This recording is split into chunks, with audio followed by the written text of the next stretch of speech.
अस्सलामु अलैकुम वरहमतुल्लाहि वबरकातुहू। जिस तरह से हम सब जानते हैं कि इस्लामी नए साल की शुरुआत मुहर्रम के महीने से होती है, और अल्लाह के नबी सल्लल्लाहु अलैहि वसल्लम ने 4 महीनों को बड़ी हुर्मत वाले महीने बताए हैं। वो महीने हैं ज़िलक़दा, ज़िलहिज्जा, रजब और मुहर्रम। इंशाल्लाह आज इस वीडियो में हम मुहर्रम के महीने के बारे में बात करेंगे।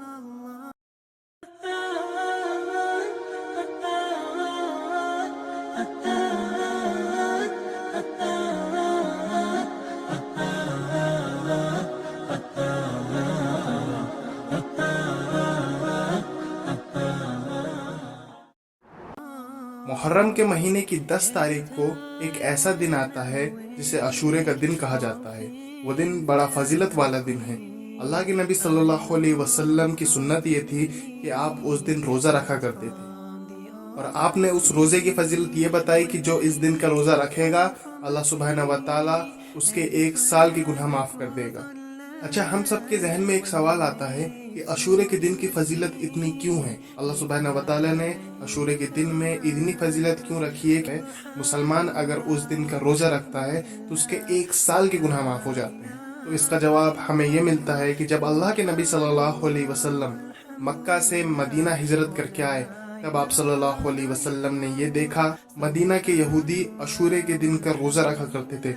आप सल्लल्लाहु अलैहि वसल्लम ने लोगों से पूछा ये ऐसा क्यों करते हैं? आपके सहाबियों ने बताया ये इसलिए ऐसा करते हैं क्योंकि इनका मानना ये है मूसा अलैहिस्सलाम के जरिए अल्लाह सुब्हानहू व तआला ने बनी इजराइल को फिरौन से आज़ादी दी थी, और वो दिन यही अशूरे का दिन था। फिर आप सल्लल्लाहु अलैहि वसल्लम ने यहूदियों के इस अमल को जहालियत ना कहकर बल्कि इसकी तस्दीक की और ये फरमाया कि मूसा अलैहिस्सलाम पर हम मुसलमानों का ज्यादा हक है, इसलिए हम भी इस दिन रोजा रखा करेंगे। फिर आप सल्लल्लाहु अलैहि वसल्लम ने इस दिन रोजा रखा, लेकिन यहूदी कहने लगे कि ये देखो मोहम्मद सल्लल्लाहु अलैहि वसल्लम ये तो हमारे दीन की तरह दीन लाया है, ये तो हमारे दीन में चलता है, नाउजुबिल्लाह। फिर आप सल्लल्लाहु अलैहि वसल्लम ने इस बात पर यह कहा कि इंशाअल्लाह मैं आने वाले साल में इन यहूदियों की मुखालिफत करूंगा और मैं 9 और 10 का रोजा रखूंगा। मतलब मुहर्रम की 9 तारीख और 10 तारीख जो कि अशूरे का दिन होता है, ये 2 दिन का रोजा रखूंगा इंशाअल्लाह। लेकिन रावी हदीस फरमाते हैं आप सल्लल्लाहु अलैहि वसल्लम अगला साल देख नहीं पाए, मतलब आप सल्लल्लाहु अलैहि वसल्लम की वफात पहले ही हो गई। लेकिन उम्मत के लिए हुक्म ये है कि वो अल्लाह के नबी सल्लल्लाहु अलैहि वसल्लम की हदीस पर अमल करे। आप सल्लल्लाहु अलैहि वसल्लम ने फरमाया मन तशब्बहा बिहु कौमिन व हुवा मिनहुम, जो जिस कौम की पैरवी करेगा उस कौम से उठाया जाएगा।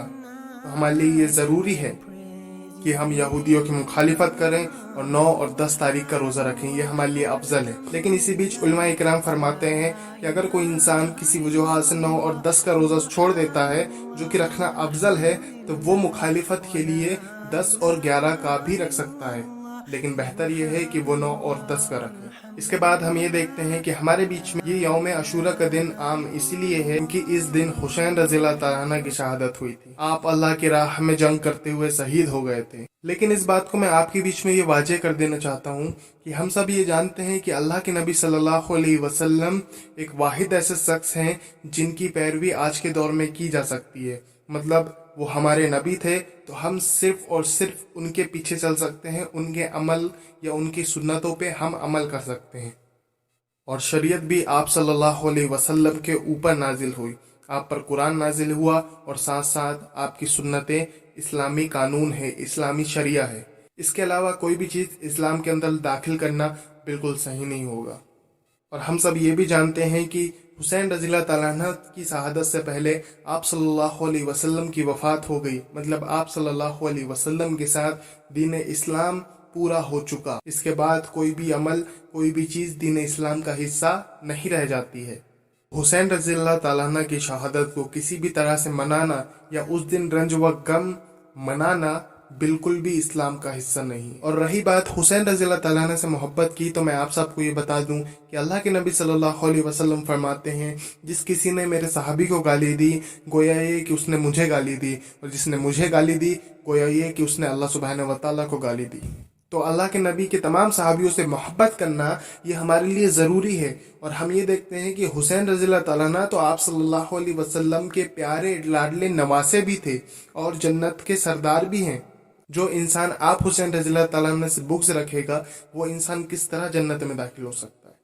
لیکن اس محبت کا تقاضا یہ بالکل نہیں ہے کہ ہم غیر اسلامی چیز کو فالو کریں یا غیر اسلامی چیز پر جم جائیں، بلکہ اس محبت کا تقاضا تو یہ ہے کہ ہم حسین رضی اللہ تعالیٰ عنہ کی شہادت کو پڑھیں، ان کی زندگی کو پڑھیں کہ کس طرح آپ نے اللہ کے لیے جنگ کی اور کس طرح آپ نے اپنے آپ کو اللہ کی راہ میں شہید کر دیا، اور اس کے ساتھ ساتھ یہ بھی دیکھیں کہ آپ کس طرح سے اللہ کے نبی مطلب اپنے پیارے نانا کی سنتوں پر چلا کرتے تھے، کس طرح اپنی زندگی کو اسلامی زندگی بنانے کی کوشش کیا کرتے تھے۔ اللہ سبحانہ و تعالیٰ سے دعا ہے کہ ہم سب کو اسلام پر چلنے کی توفیق عطا فرمائے۔ وآخر دعوانا ان الحمد للہ رب العالمین۔